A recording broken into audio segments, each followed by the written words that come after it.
listening to the home of cool, irreverent, and entertaining talk, right here on LA Talk Radio. You're listening to The Art of Love with your host, Lucia, right here on LA Talk Radio.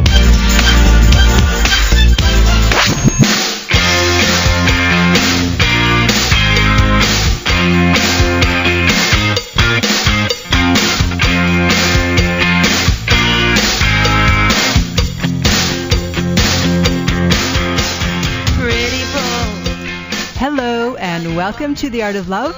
My name is Lucia. I'm your host and a dating and relationship expert.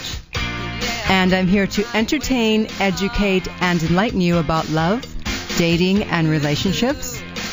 Take your live calls, answer your emails, and speak to authors of books which I find interesting. And today is an historic day for the Art of Love radio show. And I've always wanted to say ahistoric. Makes me sound more intelligent, because a lot of people think it's ahistoric, which obviously it's not. For the first time, I have a guest back for the third time. And if you've listened to my show regularly, then you'll know who he is. It's Frank Kermit. And I will bring him right on, and we're going to talk about today's topic, which is also something I've never talked about, and that is monogamy. And we're going to find out all there is to know. We're going to make it exciting. I know sometimes monogamy it can be boring. We'll make it exciting. Hey, Frank, welcome back. Lucia, it's been a long time. I have missed you. It hasn't been that long. Well, it feels like a long time. I know. You've now become a regular, as I've already said. This is your third time on the show. Lucia, I am so honored to be your first. Yes. Your first three-time guest. Exactly. I don't know if I'll ever have another three-time guest. And it just, kind of happened. I wasn't meaning for it to happen. I really just try to have a guest on one time. But your first book, we talked about the emotional needs of men, which was great. And then, of course, I had to do the emotional needs of women. So that led you to being on a second time. And then, of course, you have this thing on monogamy. And that's why you're here today. I look really forward to talking about monogamy today. Yes. I don't usually talk about it. I barely do it, so I don't, why talk about it? But I figured. Well, I have like a lot of attitude about monogamy, as most of society probably does, and we'll get into that. But anyways, reading about your book or your CD Making Monogamy Work, it sounded exciting, so I thought, all right, I'll bring him back on. So just a brief bio here, in case someone is not familiar. Frank B. Kermit is a relationship expert, the author of numerous books and audio products, and is the producer and host of the Frank Talks radio show. He also runs an online relationship advice forum, as well as Frank Talks, Frank advice columns in magazines and websites. So, all right, let's define the difference between monogamy and commitment. All right, with monogamy and commitment. In monogamy, you only have sex with one person. I think that's what people generally assume monogamy means. Commitment is when you are dedicating an incredible portion of your life, your time, your resources to one person. But that doesn't necessarily mean that that person is the only person you're going to be having sex with. And sometimes when it comes to commitment, sex isn't even a part of it. You can be committed to a member of your family, and there's nothing sexual about it. Hopefully. But there's still a commitment. Right. Yeah, because I think a lot of people think they're the same thing. That's why I asked, because, just because someone agrees to be monogamous with you doesn't mean that they're committed to making the relationship work. Exactly. Being monogamous is simply a relationship structure. It means you're only going to have sex with one person, and then, of course, rule number 2, you're not going to do anything that would potentially violate or threaten rule number 1. That's all monogamy means. But it doesn't necessarily mean that the person's madly in love with you. It doesn't necessarily mean that the person is going to plan a future with you.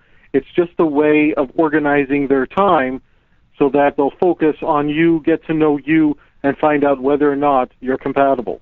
Oh, so it's just all about time management then? That's all it is? It could be. For some people, it really could be. It's a matter of, I'm going to be monogamous with one person, meaning when I am free, that is the one person that I'm going to spend my time with to get to know, until I have a reason not to want to spend time with that person anymore. Right. Okay, so then you said something very interesting. You said, whatever a relationship is based on, when that thing ends, your relationship ends.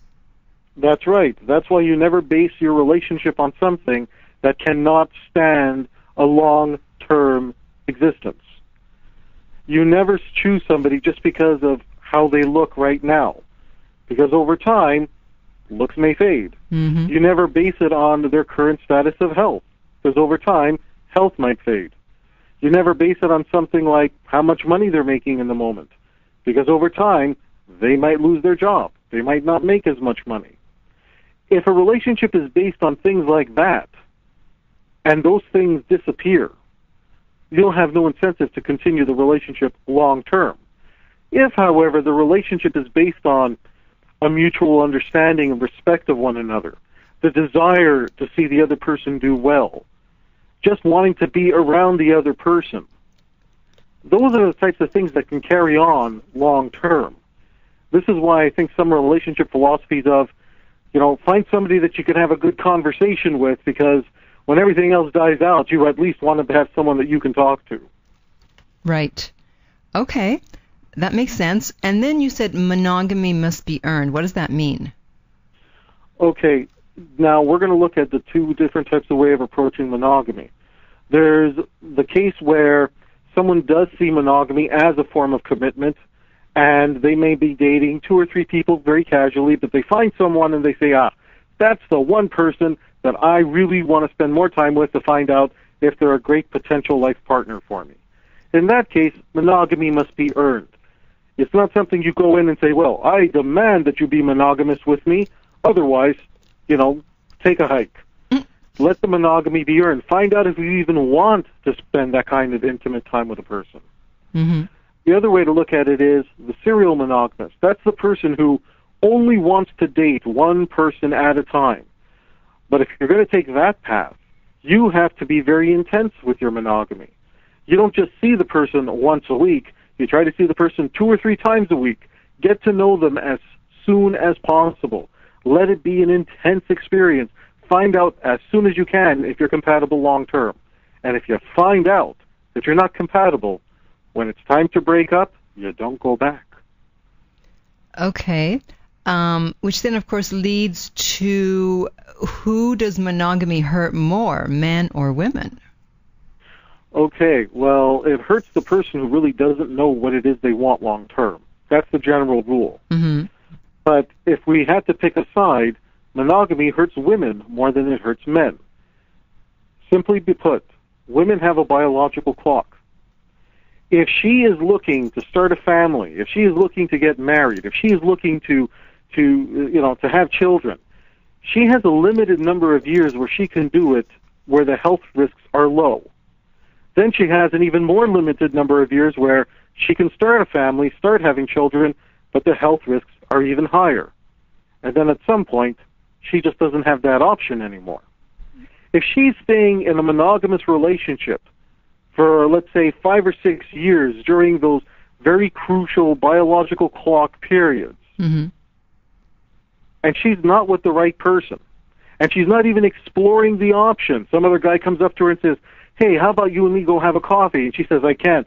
I have a boyfriend. Even though he might not be the right guy, she's still being faithful. She's still being monogamous. Well, if the relationship she's in doesn't work, and she only realizes, wow, he really was the wrong guy.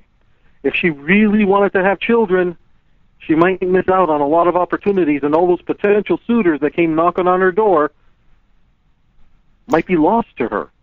Right. Yeah. And monogamy hurts women more than it does men. I totally agree. I mean, that's why there's like this new philosophy in dating, which I totally agree with, which the guys aren't too happy about, but too bad.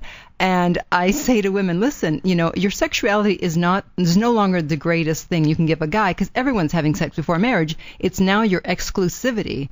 So until you find a guy who wants what you want, meaning if you want marriage, he wants marriage with you, you do not become exclusive with anyone. I agree with that. Nobody. One of the things I teach under my practice of ethical dating is that everyone has the right to seek out a soulmate without interference. Now, if you want to casually date somebody, maybe you enjoy the sex, maybe you enjoy the companionship, but you already know, oh, I really like this person, but this is not the person I want to have kids with. This is not the person I'm going to marry. Forcing any sort of exclusivity is unethical. Mm-hmm. Both of you need to be free to find your soulmate, because if somebody comes into your life and it turns out, wow, this is the most amazing person I've met and I want to explore this further. If you're being monogamous with somebody who you already know that you're not going to spend long term with, you're making a mistake.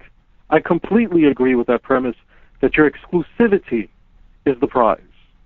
Yeah, and there was a book a few years ago, I think it was called Why Men Marry Some Women and Not Others, and they found in their study that women who were still single in their 40s, it was because they spent too much time with the wrong person in their 30s. I would agree with that. Now, if those women had not been monogamous, because I'm assuming they were monogamous, right, gave up plenty of opportunities to meet new guys. If those women were not monogamous and they actually took the opportunity to have a date over here, a date over there, meet new people, chances are they would have found someone that wanted to be with them long term. And who doesn't want that? Who doesn't want to be loved? Who doesn't want, even if, and let's be honest here, okay? There are some people out there who don't want to have children. Mm-hmm. There's some people out there who don't want to start families. And with respect to them, they still want to be loved. They still want to have some type of intimacy, some type of sharing. So why be prevented from finding that kind of connection out of some sense of obligation when that obligation, that commitment, that monogamy was not earned?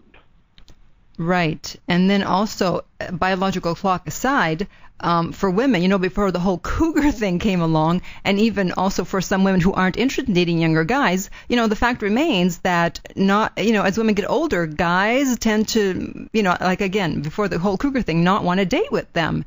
And so if they're not interested in dating younger guys, now they're in their 40s, it's going to be harder for them to find someone to date.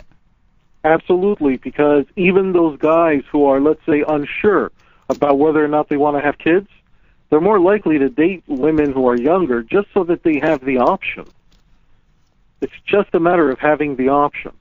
Yeah, exactly. For some guys, it really, that's the one mental block. They don't want to be in a situation where if I happen to fall in love and if I happen to really connect with this woman, well, I'll be in a position where I would want to have children with her, but I can't. So for some men, dating older women is just off the radar. I think it's unfair. I've had great relationships with women who were older than me. The fact is, though, that is an extra consideration that women have to be aware of. Yeah. Now, you mentioned a term I had never heard of, the market of lust. What is that? Market of lust. This is what I talk about when it comes to television, film, any sort of media. These sources are not education. They are entertainment.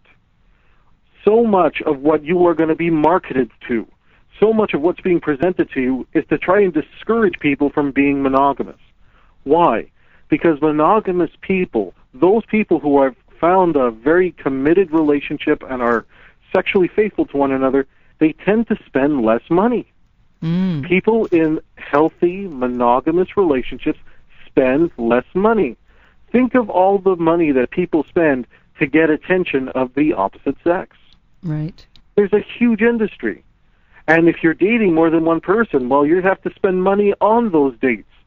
When I was dating multiple people at the same time, I would take, let's say, 3 or 4 different girls out to the same movie, the same date. So it's costing me money because the more people I'm dating, the more money I have to spend on each one. When people are in a monogamous relationship that is very emotionally healthy, there isn't that need to spend all that kind of money. They pretty much find certain happiness and fulfillment, and they don't look for other things to fill that gap because that void does not exist. But so much of the media, so much of the television and the film really push the idea that, oh no, you want to go out and have fun. You want to go out and it's okay to not be monogamous. It's okay to date around. And it's becoming acceptable to cheat because, hey, everybody does it. You should too. Mm-hmm. And also, monogamy it's not really sexy, it's not really it doesn't sound that exciting. Well, it's not going to sound sexy because monogamy takes work. You have to make your monogamy happen. And sometimes, like with one of my mentors of monogamy, and I wrote about this and I lectured about it in the seminar, he talked about how him and his wife, in their long-term monogamous relationship, used to schedule a date night. So, okay, there's not that much spontaneity because you know that every Thursday night or whatever that night is, you're going to take your partner who you've been with for the last 20 years and try to wine them and dine them and seduce them all over again. Yeah, it can be a little boring, and monogamy can be a bit of a turnoff because you're dealing with the same old. Mm-hmm. It's a lot of work to keep it interesting. Mm-hmm. That's part of the challenge. Yeah. But you got to remember, you're either looking for the excitement or you're looking to build a future. Right. If all you're looking for is the excitement, if that's the most important thing to you, the same character traits in a person that make them uber exciting are the same character traits that would make them a lousy long-term partner. Right. Probably. So I'll give you just a quick example, right? The person who's really, really exciting is completely unpredictable. Sometimes they're impulsive. They might do something like, wow, they've only got $7,000, but they'll spend $4,000 on some crazy idea just to make it happen. Wow, it's a lot of fun. When you're dating someone like that, it can be an exciting ride. But if you want to build a life with them and, own a home, pay off a mortgage, raise a couple of kids, all of a sudden spending $4,000 on a whim when you've only got $7,000 in the bank, that's not necessarily the type of personality that you're going to be able to build something with long term. Right. Yeah, I totally agree. And getting back to keeping it exciting, I mean, it happens also in dating situations. Actually, just this morning I was reading an article in Cosmo about, they're saying, I think the title was, the kind of girl he wants. And it's like he wants girl A, which is the girl that he met at the beginning, and she was dressing in sexy clothes, and they dance all night and, do dirty dancing and then, make mad, passionate love. But then after becoming the girlfriend, then she morphs into, just wearing comfortable clothes, and they meet for dinner, and then they make love. And even in the dating situation, it starts to go off into not as exciting as in the beginning. Exactly, and this was my point that I had brought up earlier. Whatever the relationship is based on, if you take away that element, the relationship is essentially doomed. That tells me that in that particular article in Cosmo, that relationship was based on the sexiness and the passion and the going out dirty dancing and all that. You can't base a long-term relationship on things that aren't going to continue. Here's the catch. Most people on those first couple of dates are doing a whole bunch of stuff to attract the other person. In my system, what you do to attract the person needs to be what you do to keep the person. Right. And if you aren't planning to do it on a regular basis for the rest of your life, don't even do it on the first date because you're presenting a false image. It's misleading. If you were buying a VCR that had all of these promises and it turns out when you took it home that, it didn't live up to the promises, you'd be going back to the store for a refund. Well, hopefully you'd be getting a DVR, not a VCR. VCR, DVR. I'm showing my age. I'm showing my technical numbnut. But you get what I'm saying. Absolutely. So then what are the enemies of monogamy? Now, this is up to the couple to decide what is and is not an enemy. Some of the potential threats of monogamy for one couple could be exactly what enhances the monogamy of another couple. So let's look at one specific example which draws in the most controversy. Viewing pornography. For one couple, let's say someone in the couple, it could be man, it could be the woman too, is viewing pornography. The other partner feels, you're viewing pornography because I'm not enough for you. You see it on the screen, and now you're going to want to go out and try it with somebody else. And I feel threatened. I feel bad. I have low self-esteem. Another couple might say, I know things are getting a little stale for us. We've been with the same person for how many months, how many years. But if you watch pornography and it turns you on, and then you come and use that energy on me, we rekindle our love life. Hey, let's watch it together. Maybe we'll come up with some ideas. Maybe we can use it to give us ideas in role-playing. Mm-hmm. So the same action, viewing pornography, could threaten the monogamy of one couple because it might encourage one or both people in the couple to go out and try to live out that thing with someone else. It might be a marital aid to another couple that's using things just to spice it up so that they can use that energy with one another. What is an absolute threat? It really depends on how well you know yourself and how well you know your partner. Uh-huh. So then is it possible, do you think, to prevent one's partner from being unfaithful? I think there are ways to influence it. Mm-hmm. Look, the fact is, if someone really wants to be unfaithful for their own reasons, yeah, there's nothing you're going to be able to say or do to convince them otherwise. If they've already got it in their head that the solution to whatever problem they perceive is going out and being unfaithful, there's nothing you're going to be able to say or do to change their mind. However, there are ways to influence them to see that cheating on you is probably the worst thing that they could do. Mm-hmm. Now, let's look at some absolute rules, right? Let's say the ultimatum. If you cheat on me ever, the relationship is over. You know why most ultimatums don't work? Because people don't follow through. Exactly. And how does he or she know that the person won't follow through? Because they don't follow through on all other ultimatums. Mm-hmm. If you ever issue an ultimatum, even if it's something small, yeah, you have to follow through. Because if you follow through on the small stuff, you're going to follow through on the big stuff. Uh-huh. But if you don't follow through on the small stuff, if it's like, listen, if you do this, then, I'm not going to go on that trip with you, and the person does it and you still go on the trip with them, they pretty much know that your ultimatums really don't mean anything. Right. There are other things you can do and find out, okay, why would you cheat on me? Be very honest. What is it that you're getting over there that I'm not fulfilling for you over here? Once you figure out what it is that is not being fulfilled, that's when you're in a position to say, okay, let's see if we can fulfill that need between the two of us. If you can, monogamy works for you. If you can't, then you're going to have to make a choice. And that is to either end a relationship or find a way to restructure the relationship so that it may not be monogamous, but it's still a relationship that you can continue. Okay. And then you talked about, you said, nobody cares about your monogamy but you. But I'm probably one of the few people, who isn't married or in a monogamous relationship who does care about other people's monogamy. If I know there's a girlfriend or a wife or a husband, whatever, it's like, I'm not going there. Well, what do you mean? I don't understand the question. That, that people don't respect other people's, monogamy. Mm-hmm. Whereas I'm probably one of the few people who does, which, I would not have an affair with a married man or even someone who's dating someone else. Okay, well, here's a question for you. If one of your girlfriends came up to you and told you that she was having an affair on her husband, mm-hmm. and would you cover for her? Ah! Now we get into the nitty-gritty. What would you do in that case? Your girlfriend says, I love my husband. He's great. He's wonderful, but he's just not attentive enough.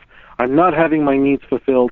I'm seeing this other guy, and it's just really on the lowdown. I never intend to leave my husband, but can you tell my husband that you and me were hanging out that afternoon while I'm with my lover? Thanks. You're such a good friend. What would you do? You know what? I wouldn't tell him because their affair or her affair and their relationship is their business. And okay, but would you cover for her? I would. I'll be honest. But then you don't respect other people's monogamy because you're covering for her. Well, in the sense that I wouldn't do anything, but I can't go around saving everybody's relationship. It's like if you want to cheat, that's your business. But I'm not going to be directly involved, is what I'm saying. I'll be indirectly involved, apparently. Okay, you're not directly involved. Okay, but I'm indirectly involved. When you're covering for someone who is cheating, you are involved. Well, I'm indirectly involved. You're helping that person. You're helping that person violate the monogamy of their relationship. You're right. But I think there's a difference between being directly involved means that I'm having sex with the person and being indirectly involved. But you're still involved. Even if it's indirect, you're still involved. If you truly value monogamy of other people, then when someone comes up to you and says, will you cover for me? The answer is no. But I'm not going to snitch on you. I'm not going to tell your husband or your wife on you, but don't involve me in trying to cover it up. Leave me out of it. Oh, okay. I was thinking that you were also saying, would I tell the husband? Well, no. I mean, okay, you've already established you would not tell the husband. Right. But if the husband says, hey, do you know where my wife is, or was my wife with you on Sunday afternoon? If you turn around and say, oh, yeah, your wife was with me Sunday afternoon, you're just as involved in the deception as she is. Right. In that case, because you're covering for her. Yeah, that's what I meant when I said I don't want to get involved in other people's relationships, meaning I would say, no, I would not actually cover for her. I'd say, do not use me as an excuse. Oh, okay. But, yeah, I was jumping ahead thinking that you were going to ask me if if I would tell the husband, and I know I wouldn't. Right. But in that case, like in that situation, if let's say it's the woman calling me up and saying, listen, I think my husband is cheating on me, what can you tell me? My response to her is, you need to talk to your husband. Right. That's what I'd say too. This really has nothing to do with me, and if you two are having problems, this is really not my business. Unless, of course, you want to hire me as a consultant, a coach, then I can sit down with the two of you and we can work that out. Might as well get some business out of it. Absolutely, absolutely. And hopefully, I can help that couple that's in trouble by either bringing the affair, if there is one, out in the open into a situation of communication so that they can move on from it, or possibly making them realize that there's something missing in their relationship that's causing one of them to go elsewhere. Yeah, definitely. But okay. So, but anyways, the point I was making was basically you're saying that you need to care about your own monogamy because no one else is going to. Exactly. One of the mistakes that I made many, many years ago, when before I got onto this journey, is that I assumed that because I would value other people's monogamy and not be the other man and so on, that when I had a girlfriend and I would announce or introduce my girlfriend at the time to whoever, that they would also respect the monogamy. And that's not the case. Any guy or woman, for that matter, who's trying to be the other person in your relationship really doesn't care about respecting monogamy of your relationship. That's why you have to be proactive. So I've been on the other side of this too. Mm-hmm. I've been the other man as part of this journey. Not something I'm proud of, but something I did learn a lot about. I've had situations where the girl that I was with was being pursued by another guy, and I had to step in. In one case, the girl that I was with was being pursued by her boss. Mm. And, do you simply say, well, I trust her. Oh, well, I trust him. No, you got to step up and say, no, I'm going to draw the line here. In the case where the woman that I was with and her boss was hitting on her, I called up the boss on the phone. I did not call up in a threatening manner, but I said, listen, she and I just had a conversation, and you made this remark that, out of context, would not be an appropriate remark, so I'd really like to hear your side of it. And after I'd made that call, he really freaked out because most people don't confront. That's right. And the next thing I know, when she goes back to work, he says, why did you tell your boyfriend this? And she says, I tell my boyfriend everything. Every conversation I have with anybody else, I tell my boyfriend. We have that kind of communication going. He never bothered her again. Mm. Now, what did I do in my really, days of the past, where my girlfriend at the time would say, oh, I'm just going to go out to the movies with, so-and-so. She didn't necessarily tell me about it beforehand. She told me about it afterwards. And what ended up happening? When her and I broke up, guess who was one of the guys that she ended up dating? Of course. Hello. And I was shocked at the time. I can't believe it. Why would they do that? You know why I was shocked? Because I'm stupid. That's why I was shocked, because I'm stupid. Now I look back and I want to it's like, if I could go back in time and give myself a smackdown, I would. Not stupid. How about naive and trusting? Okay, naive and trusting. There. That's a nice way to say stupid. It shouldn't be. You should be able to be trusting, but, unfortunately. Well, no. You don't trust people when it comes to things like monogamy. You have to stand up for what you believe in. Mm. I've also been, during my time on this journey, I remember being told, Well, no, if you start acting out, you're showing weakness, you're showing vulnerability, you're showing jealousy. Those are bad things. And that's why my girlfriend at the time went to the movies with some other guy who she ended up with. Mm-hmm. It's when I stepped up and said, no, let me be jealous. Let me be a bit insecure. You know what? I don't care, because nobody gives a damn about the monogamy of my relationship more than me. It's impossible. Yep. That's why when I called up that boss in that second situation, and I had a conversation, out of context, what you said really, doesn't sound right. So can you please explain it? And he passed it off as, I was just joking. We were just having fun in the office. You understand that, right?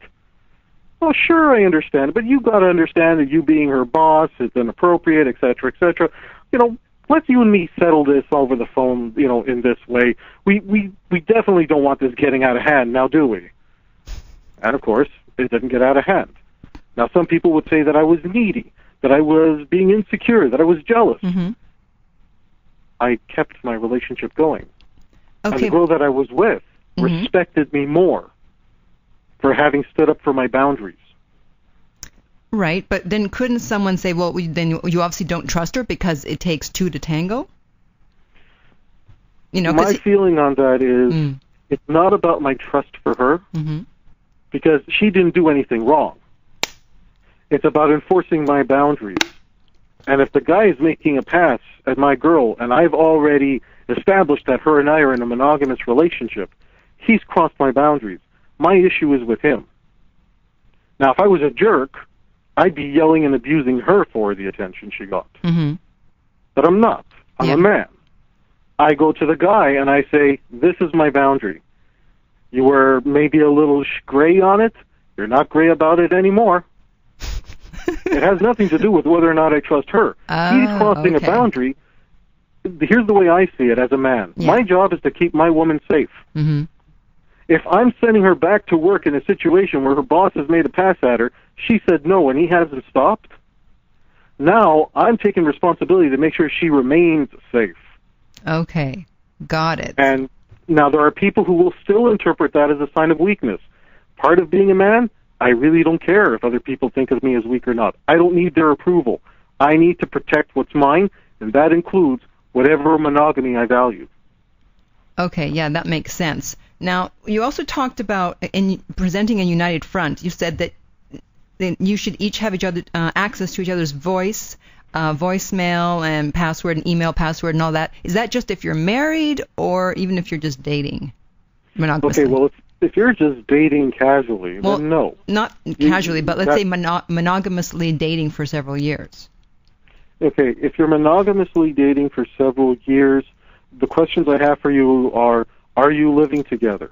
Are you sharing expenses? Are you making investments together? A monogamous couple who's been dating for years but still hasn't gotten married, do you own a house together? Do you share a bank account?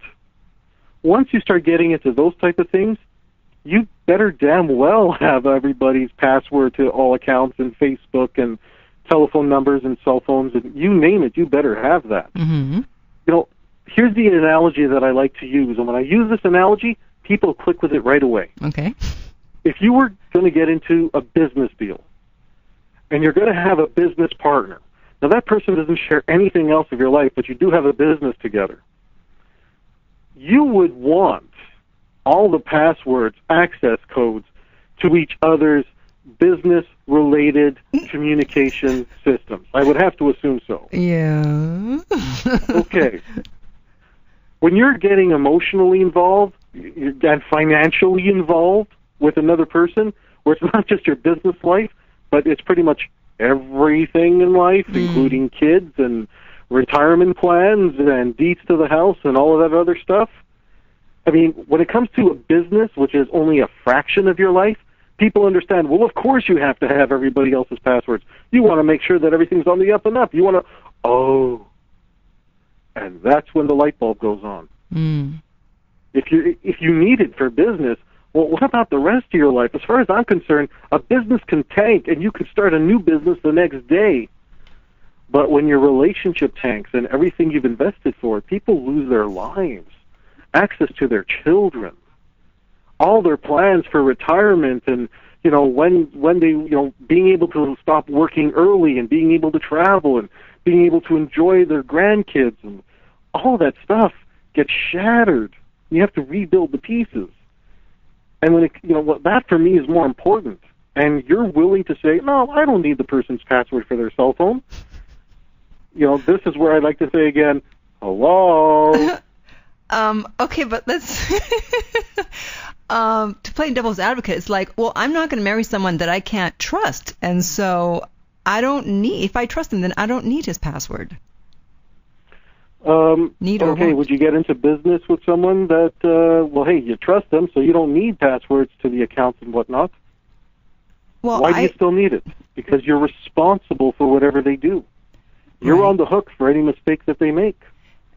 Yes, but business, we're dealing with money, but in monogamy, you're not, if you keep the finances separate, then you're not dealing with money. Yeah, but people who get married and have long-term relationships, the finances don't stay separate. You're going to be making payments on a house together, or you're going to be splitting the rent of an apartment. Both your names are on that lease. I mean, usually when you're in a relationship with somebody, everything is split down the middle. And if one of you goes into debt, the other one's on the hook for it. Okay, so One then of you make. Go ahead. then you've got the passwords and everything. So does that mean you should be checking every once in a while, doing a spot check? Personally, I don't believe you have to spot check.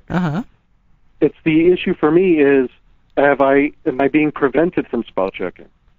It's when the husband or the wife says, no, I don't have to share it with you. That's the sign that there's something going on. Mm-hmm. Because people who have nothing to hide will open up the books and say, sure, go ahead, have a look. Mm-hmm. Now, do I think they should go spot checking? No. If, however, they feel the need to spot check, that's usually a symptom of the problem. The spot checking isn't the problem. Mm-hmm. If, let's say, it's a woman who, for some reason, she just is getting this feeling that she should really check her boyfriend's cell phone. Listen, if there's something going on in that dynamic and she ends up trying to check his cell phone, it's not checking the cell phone that's going to ruin the relationship. It's the symptom that there was already a problem to begin with that made her want to check. Right. And let's face it here, okay? Let's assume it's a relationship where everything is on the up and up, and the other person is monogamous, has done nothing wrong. We're all human, and we're all going to have our moments of doubt. We're all going to have our moments of insecurity. We're all going to have a bad day when we just need some form of reassurance. And being able to check stuff like that, just so it confirms what you already believe, can make a world of difference in keeping your relationship intact long term. Mm-hmm. And do you think if someone cheats once, regrets it, and knows they'll never do it again, should they tell their partner? Well, here's my thinking on it. I have a firm belief that if you go ahead and cheat on your partner, chances are your partner is going to find out. No. Are you going to tell your friends? You might. And then one day, what happens when you have a fight with that friend? All of a sudden, your secrets aren't your secrets anymore. Or you tell your friend, and that friend tells another friend, and that tells another friend. Eventually, it will get back to your partner. I always believe that it's better they hear it from you than they hear it from someone else. And I can tell you this as a guy. I would much rather know that my girlfriend or my wife or whatever cheated on me. I would much rather that she be the one to tell me. Because if I find out from someone else, now not only do I have to deal with the infidelity, I also have to deal with the fact that I've been made a fool of all this time. Okay, so what if you don't tell your girlfriends or your guy friends, and you just do it? Even then, there's still one other person that knows what happened, the person you cheated with. And in today's day and age of hidden cameras, people keeping email records, you had Monica Lewinsky who mailed the dress to her mother, for God's sake. I mean, everything has the potential to come out. Whether it's a photo on the internet, you never know. My honest opinion on this is that if you cheat, be honest about it. If you can't get past that in the relationship, well, it wasn't a relationship that was going to survive other major traumas like death in the family and so on. And if you do make a mistake and realize, wow, it was a mistake, You have to find out what happened to get yourself into that situation to begin with. Because if those repeating behavior patterns don't change, you will cheat again. Mm-hmm. Okay. Now, how does someone decide if they're ready to be monogamous? Well, usually they would have to figure out what monogamy means to them. Why do they value monogamy? Do they value monogamy because by having only, a certain number of sexual partners, they limit their exposure to sexually transmitted diseases? Do they believe that being monogamous is akin to just being a good person? Is it a religious reason? Why do you value monogamy? Is it because you've tried dating multiple people, but you found one person you want to spend all of your time with and you enjoy spending time with them? You have to come to terms with why you want to be monogamous, and not just do it because, somebody suggested you be monogamous, because your family's putting pressure on you to be monogamous. Once you understand why you value monogamy, that is going to be motivation enough. And if you're still questioning it, then when in doubt, stay out. That's one of my frankisms. When in doubt, stay out. That's if you cute. have doubts about being monogamous for any reason, then don't promise monogamy. Don't promise something that you aren't going to follow through on. And that's not just in relationships, that's in all areas of your life. Yeah, absolutely. Now, let's say that you have decided to be monogamous. Then what do you do when you're attracted to other people? You enjoy the attraction, and you use up the energy with your partner. Mm-hmm. One of my mentors taught me this great line, because we were in a discussion, and there was a woman in the room, and she was talking about how her boyfriend was going out to a strip club with his cousins, and she was just so mad, and how dare he. And my mentor just looked at her and said, look, it doesn't matter where he gets his appetite, as long as he goes home to eat. True. And that stuck with me, because I was very young at the time, and I was trying to figure this out as well. The fact is, you are going to be attracted to other people. It's not a question of if. Yes. You will be. Even people who are dating in open relationships, if you're into that thing, of course you're going to be attracted to all kinds of people. One of the reasons that people make so much money in Hollywood is because they're hot. People want to look at them. People get turned on by them. That's okay. We're human beings. No matter how much you love the person that you build your life with, you're going to get turned on by someone else. That's okay. You can feel the emotion, but you are responsible for controlling the behavior.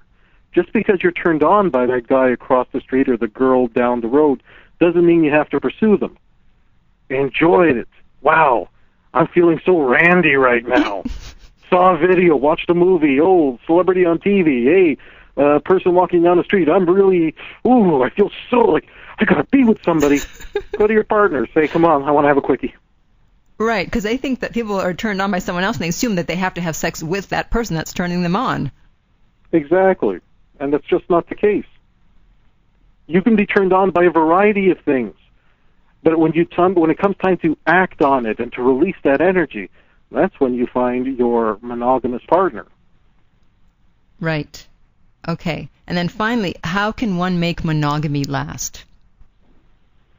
How can you make it last? I do have some suggestions. First of all, keep lines of communication open between the two of you at all times. Mm-hmm. You have to be able to embrace truth. Like we just talked about, okay, you're going to be turned on by all kinds of people. The strongest monogamous couples out there are the ones who can be completely honest and say, wow, I really love you, but there's that person on TV who really turns me on. And say, oh, really, what turns you on about that person? Oh, I really like this, I really like that. You have to be able to handle that type of honest discussion. Mm-hmm. If you're afraid of hearing truth, you're going to create an environment where the only thing people are going to tell you are lies. Right. You can't build a future on lies. So keep that honest communication going. Mm-hmm. Number 2, find out what the other person's emotional needs are and address them. And specifically, find out if they have sexual needs. Find out if they need a certain type of variety. Find out if they just, your partner might be afraid to approach you and say, I would really like to try using a sex toy with us. I would really like to try, having a marital aid. I would really like to try bathing together. Some people feel that sex is so taboo that they're afraid to discuss some fun things like, how about we bring one of those little cup of cut up fruit, and we spill it on each other's bodies and eat it up. And people are afraid to suggest that because they don't want to be rejected for something that is part of their sexual makeup. Mm-hmm. And if your particular partner has a thing where they want to be spanked or they want to be tied up or they want to explore some of that, be willing to explore with your partner. You really want to keep your partner monogamous and with you long term, then whatever sexual interest that they have, even if it's something they just want to try that one time, just so that they know what it is that's out there, well, be willing to try it with them. Because if you're not, you're pushing them to be non-monogamous with you. Right. Yeah, because I know a lot of guys, they have like foot fetishes, and I'm very open with discussing everything, and so they'll discuss it with me, but then I'll say, well, does your girlfriend, does she know about that? And like, oh, no, I could never tell her. Well, then they shouldn't even be with that person. If you can't be open and honest, all you're doing is wasting your time, because at some point that truth is going to come out. It's better it comes out earlier in the relationship and, the person finds out, okay, can you handle this or not? You want a popular media reference for this? Mm-hmm. A really good one is the movie Ed Wood, mm-hmm. About that director who had a cult following. Mm-hmm. He was a transvestite. He was married, according to the movie, I don't know his story personally, but according to the movie, he was with his wife for many years, but he never revealed that part of himself to her. Mm. When he finally did and said, yes, I'd like to dress up in women's clothing, it was just something that she could not handle, and part of it was the betrayal she felt that he had kept this type of secret from her for so many years. How could she possibly trust him after that, on anything? Their marriage eventually dissolved. Mm. In the movie, you see him meet a new girl, and he starts to get to know her, and on a first date, he tells her right off the bat, I like to dress up in women's clothing, and I really like you, and I don't want this to interfere with us in the future. She was in a position to say, well, I don't understand it, but okay, let's see if we can make it work. And that's the exact type of thing. If you're looking for long-term success, forget about, skipping out on the short-term pains. It just doesn't work. Right. Okay, and then did you have any other tips for making monogamy last? Make sure that you take time out to seduce and woo over and over again. If you have to schedule it, like every Friday night is your night to go out and have sex with your partner, even if you don't want to, even if you're mad because you had a fight 3 days ago because somebody left the toilet seat up or put it down, or the toilet paper roll was on the overside instead of hanging down from the back. Even if in that moment you're really angry, you go out and you still commit to the behavior. Because you're not, when it comes to monogamy, you're not committed to the person. Mm-mm. You're committed to the concept of monogamy. It is your commitment to commitment that is going to help your relationship survive. Because you're not going to, even if you love the person, you won't like them all the time. You're human. Yes. Your partner is human. There are going to be days when you just want to kill them. Yeah, and you do want to kill them. Really? And hopefully you're smart enough to just, go for a walk, have a beer, or do something else in that moment. Right. But you got to remember that you are committed to the relationship, and in order for the relationship to survive, sometimes, you're going to have to do things you don't want to do. And if you're really angry with your partner, that might include going ahead and wooing them, trying to get intimate with them. And, of course, if you're in that process and you're struggling with it, you fight. Good, you get it out of your system. Now you're hot and heavy because you just fought. Now you can have great makeup sex.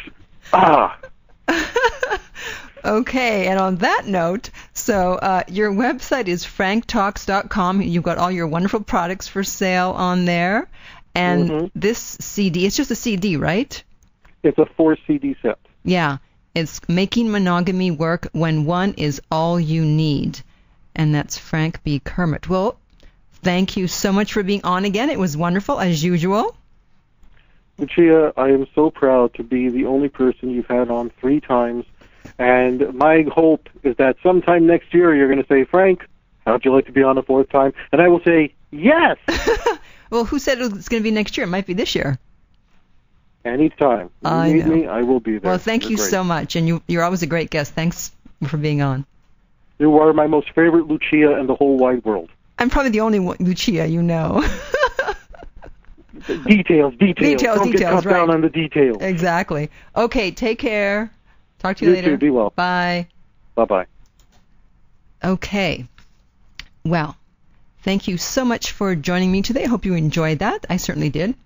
Especially when he cornered me about that whole, are you going to tell the person's husband? Luckily, I misunderstood what he was saying. Save myself there. Okay, at least I'm honest, right? At least I'm not going to lie and go, oh, of course I'll tell, blah, blah, blah. I always do the right thing. No, I'm going to be honest. Okay, so my website is theartoflove.net, where you can sign up for my free weekly newsletter. My book is available at lessonsoflove.net, and that is Lucia's Lessons of Love and Expert Answers the Most Asked Dating and Relationship Questions. I really like the sound of this mic today. I hope it sounds like this next week.